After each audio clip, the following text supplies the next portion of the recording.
The village of El Arianth lay hidden like a forgotten lullaby between the folds of the Vale Crest Mountains, where pine-swept winds whispered songs of old gods and time moved like dripping honey. Few maps bothered to mark its name. Fewer still remembered its stories. The world beyond had long turned its gaze to empires and conquest. But here, the earth remained untouched, and the stars seemed closer. Lanterns swayed softly in the night breeze. Hearths never went cold. And the people? They smiled without reason, simply because they could. In this sleepy cradle of forgotten myths, 5 children carved out their dreams with stubby fingers and wooden swords. Renji Arasaka was always the last to climb the hill, always the first to lend a hand. He had eyes the color of storm clouds, and a quiet smile that made others trust him, even when he didn't trust himself. His sword was always too big, his footing too clumsy, but his heart burned brighter than most. Then there was Seka Runval, the thief of apples and hearts alike, with hair like silver moonlight and eyes always scanning for mischief. The village girl swooned when he smirked. He never noticed, too busy planning the next prank, the next shortcut, the next legend to spin by firelight. Nairi's Van Thar, by contrast, was ice incarnate. Her words were blades, her thoughts moved like war machines.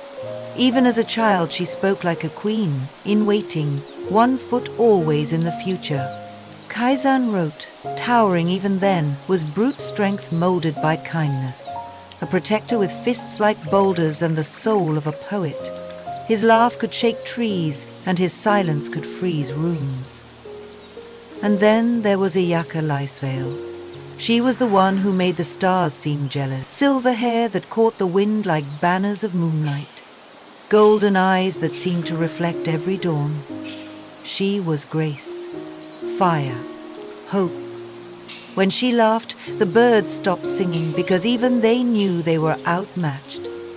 Renji loved her from the moment she knocked him into a snowbank at 5 years old. But he never said it, not until that night beneath the fireflies. It was Midsummer Eve. He found her standing barefoot in the field, her bow slung casually over one shoulder, fireflies dancing in her hair. "You're late," she said without turning. "I'm always late," Renji replied, voice low. She turned slightly, golden eyes reflecting starlight. "Did you forget the promise?" "No," he said. He took a deep breath. "Ayaka, there's something Renji," she said softly, "if you're about to say what I think you are, please do." He stepped closer. His heart felt like it might burst.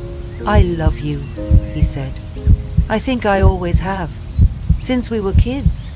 Since you first made the stars jealous." There was a pause. Then a breath. Her lips trembled. "I've been waiting so long for you to say that," she whispered. He reached for her hand. She didn't pull away. The moment was sealed under the twin moons, a silent vow carved into the sky.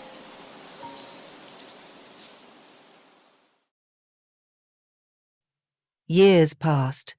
The world pulled them from the sleepy village and flung them into the chaos of Ishvalen, a fractured land where nations rose and fell like shifting sands. Here strength was law, guilds ruled where kings had fallen, magic and sword determined fate. They became adventurers, not by choice but by hunger for purpose. They named themselves Guren or Sire, the Crimson Spirits. Renji was there from the beginning.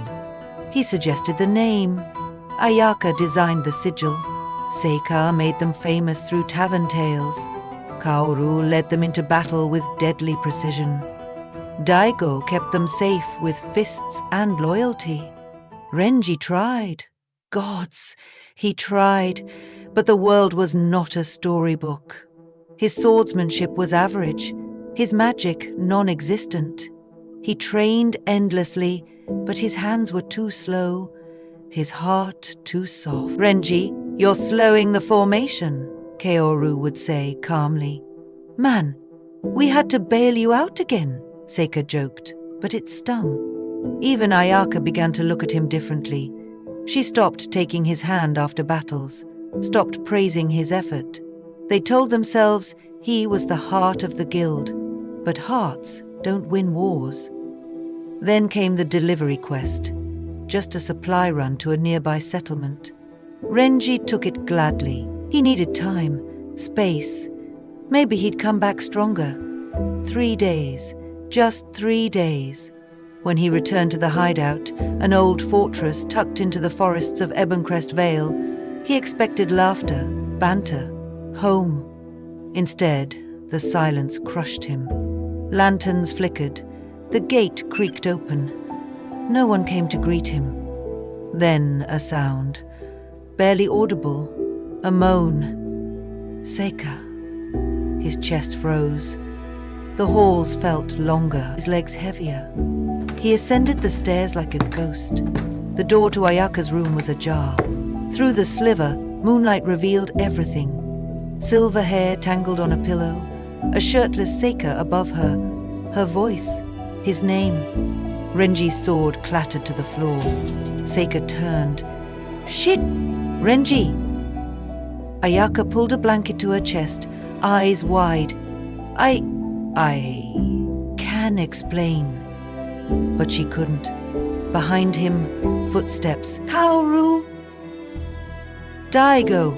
You've always been a step behind, Kaoru said, arms folded.